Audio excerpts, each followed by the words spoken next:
You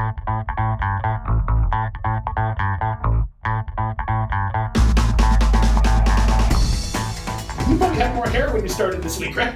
A lot more hair over the years. Yeah, yeah. For So, how's it going? How's it going? Very good. The road check, we did have one small incident with a line that we caught in the yard, Right. Because we inspect them before they go out. And besides that, all the equipment looked really good leaving the yard. So Good. Good. You guys have a great operation. So, as the director of maintenance, your job is to do what? What do you do as the director of maintenance? Oversee all the maintenance vendors, anything that goes on related to maintenance, from accidents to the whole gamut of it. Preventive maintenance also, all that, anything that driver concerns, anything you can think of for maintenance, I'll oversee it for sure, and any concerns will come directly to myself. Okay, so you're in charge of all the technicians and mechanics that work at the place, right?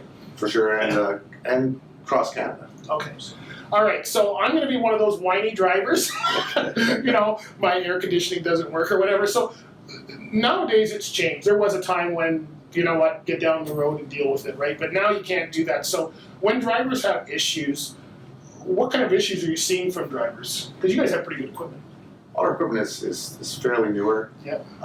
Issues are usually warranty related. There'd be a new truck problem, but usually mostly it'd be emission side repairs, and that's a struggle for a lot of I think the fleets today. Yeah. It's the emission side, because you can't just get that fixed in 10 minutes. Right. That's going to be down for 2 to 3 days, and the costs are pretty high. Right, right. So how do you handle that when you have to put a truck out of service for a couple days, waiting on parts or service or whatever it is?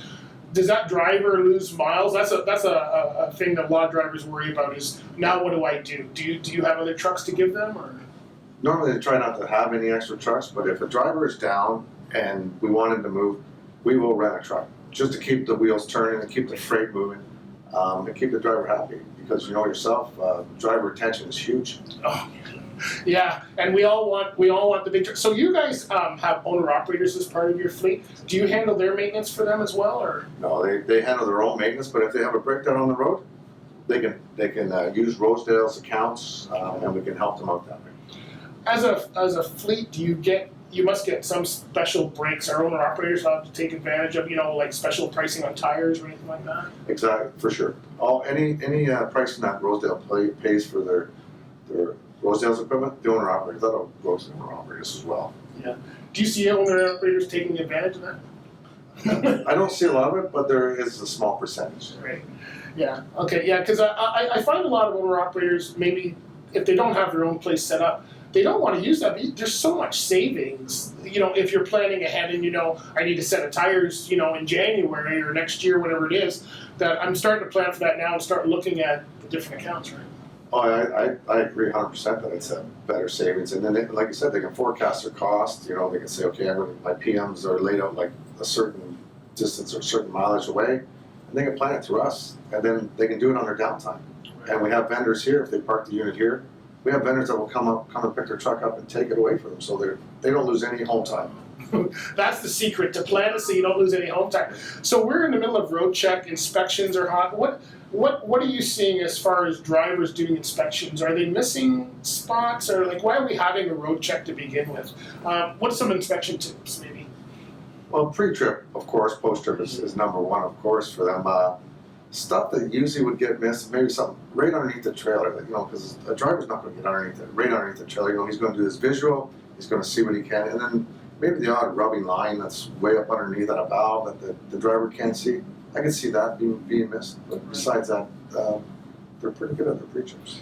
Do you find that the new technology, things like trailer skirts and fancy wind tails and all that, are they hindering the inspection process for most people? The side skirts are a great addition to any trailer for fuel economy, there's no doubt about it. But I would say yes, to a certain degree it would be definitely not as good as a visual with those on a trailer. Right.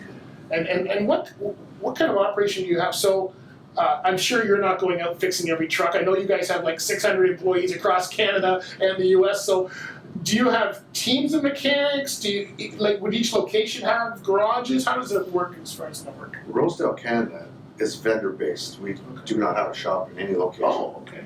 We rely on a lot of mobile units in our yards.